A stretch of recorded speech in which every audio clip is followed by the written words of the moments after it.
In this video, we're going to talk about how the Biden presidency may actually end up changing everything with the housing market.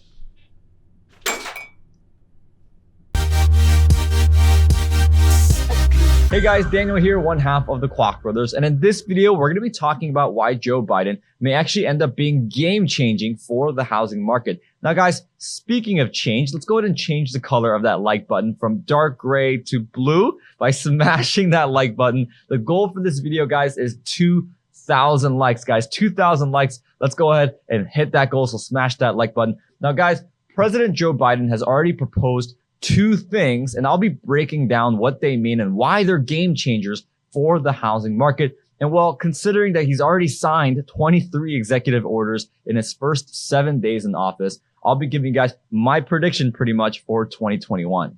You can call me Mystic Mike because I predict these things. So without much further ado, let's go ahead with point number one, which is extending the eviction moratorium. Now guys, it's no secret that President Joe Biden has proposed and has stated multiple times that he wishes to extend the eviction moratorium till the end of September. Matter of fact, Market Watch literally came out with an article recently stating Biden plans to extend a national eviction moratorium through September 2021. That's literally the article. And well, this begs the ultimate question, is this good or is this bad for the housing market? And well, long story short, my take is it's definitely not good. A very simple way of looking at it is like this. So take a look at this can of Diet Coke. If I shook it a couple of times and I opened it, well, chances are the consequences wouldn't be as bad, right? Maybe it would fizz a little. I might need a napkin to clean my hand, but really it won't be as bad as if I continue to shake it for an hour and then I opened it. Well, it's kind of like allowing the eviction moratorium to end now and just face the music and the consequences. It's very similar to just me shaking this a couple of times as opposed to me prolonging it and keep shaking it and waiting till the end for me to open this thing. But let's say I continue to shake and shake and shake this can of Diet Coke. Well, the more I shake it, the more pressure it's going to build within. And well, that's kind of like when we have month after month of the moratorium being extended, eventually the consequences are going to get bigger. And well, we see stuff like this happening. If there's any... Jonah!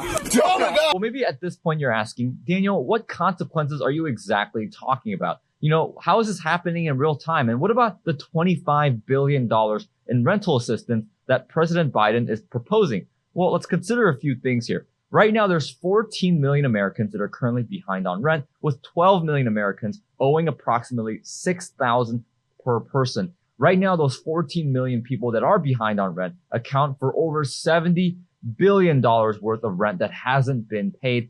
And sure, 25 billion could help with that, but what about the remaining 8 months until September 31st? Because that is when Biden is proposing to extend the eviction moratorium, which is what we're talking about. Could that $70 billion in unpaid rent get higher? Now, if I had to put money on it, I'm willing to bet that it is.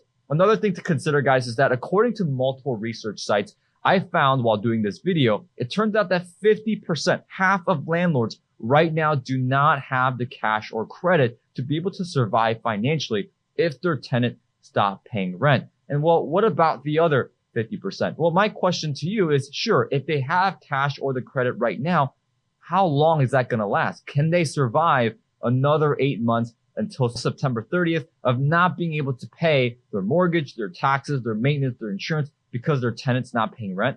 Are they able to survive that? I don't know. That's the big question. Let me know, guys, in the comment section below. So to wrap up point number one, guys, between all the displacements, the unpaid rent, the delinquencies, and many other contributing factors, we may actually see the housing market slow down or potentially even go backwards if Mr. Biden does what he's proposing to do, which is extend the eviction moratorium till the end of September. Not to mention that the banking system right now is currently being propped up by a lot of artificial and temporary cash. And well, once that's gone, a lot of lending is going to get tighter, meaning that it's going to get more difficult for people to get loans. Well, which means that your buyer pool, which supposedly was supposed to absorb all this inventory coming in, is going to get weaker and weaker and weaker by the months. Hey guys, meet Kevin here. This is like my 6th video for today, but just want to tell you to subscribe to the Kwok Brothers channel and like this video. They're trying to get to 2,000 likes on this one, which is, I get that in 1 minute. But anyways, subscribe to their channel and like this video, and I'll see you guys in the next one.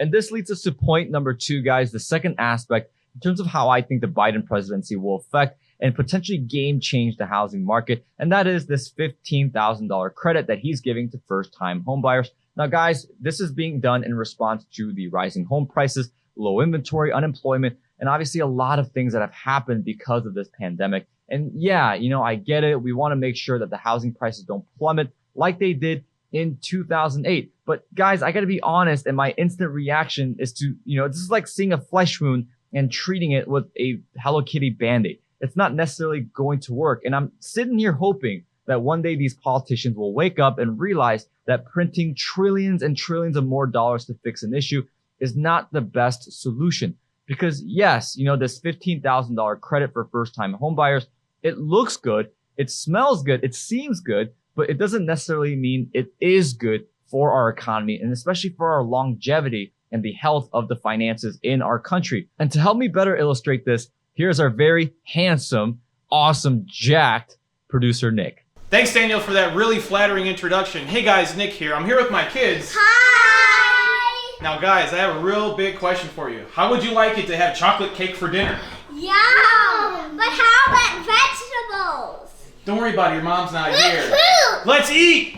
Yes! Now, obviously for Nick's kids, chocolate cake is good, but is it good for them? Would Nick be considered a good and responsible dad if he gave his kids chocolate cake every night for dinner? Now, obviously the answer is a whopping no, right? It's not good for them, and we shouldn't be giving every kid in America chocolate cake every night for dinner. Now, guys, I'm all about helping first-time homebuyers, but I'm questioning whether or not it solves the real issues at hand, and also whether or not it actually does help the first-time homebuyers get into their first home. Because, well, let's consider these things. Because how does a $15,000 credit for your first home, how does that help with the 2.15 million Americans who are in serious delinquency right now, which, by the way, serious delinquencies imply 90 days or more behind on their mortgage payment? How does that help the 2.15 million Americans there? How does it help the 14 million Americans that are currently behind on rent? How does this help the millions of landlords who are unable to financially recover from this? I am never going to financially recover from this. If anything, it may actually end up hurting the first-time homebuyer because, well, imagine you're at an auction and everybody got $1,000 each equally. It doesn't help anyone in particular. If anything, it makes the items being auctioned off even more expensive because, well, everybody has more cash. Not only that, but it also doesn't help with low inventory, which is why the housing prices are so high in the first place. And last but not least, having a $15,000 credit for your first home doesn't also help first-time homebuyers get mortgages in a better way because, well, in the eyes of the bank, you're at the same level of risk whether or not you have a $15,000 credit to buy your first home or not. They're going to underwrite you the exact same way. So at this point in the video, I hope you'd be thinking, well, Daniel, if that's the case, what is the solution for the housing market? Well, guys, I'm happy to say that I actually do have a solution that would actually ease the housing market back into stability. And not only that, but this solution would actually help grow the middle class in America once again. But with me not wanting to make this video too long and also wondering whether or not you guys would actually enjoy hearing my solution for the housing market, I decided to keep it out of this video. So if you guys want to see it, if you guys want to hear my solution, comment down below that you guys want to see it, and I'll definitely make it. Because, guys, I love making videos. I have a passion for it, but I also want to make sure that you guys are enjoying it as well. That way, it's a win-win. So if you guys want to see the video, comment down below, and also comment down below what your thoughts are on this video. What did you think about the stuff that we talked about today? Will Biden be good for the housing market? Will he be bad? Right? Will we continue to print more and more and more money? Should the moratorium be extended? And do you agree with me on my stance on the $15,000 credit for first-time homebuyers? Let me know, guys. Let me know what your thoughts are. And of course, like my friend Kevin says, don't forget to like this video and subscribe to our YouTube channel. I'll see you guys in the next one.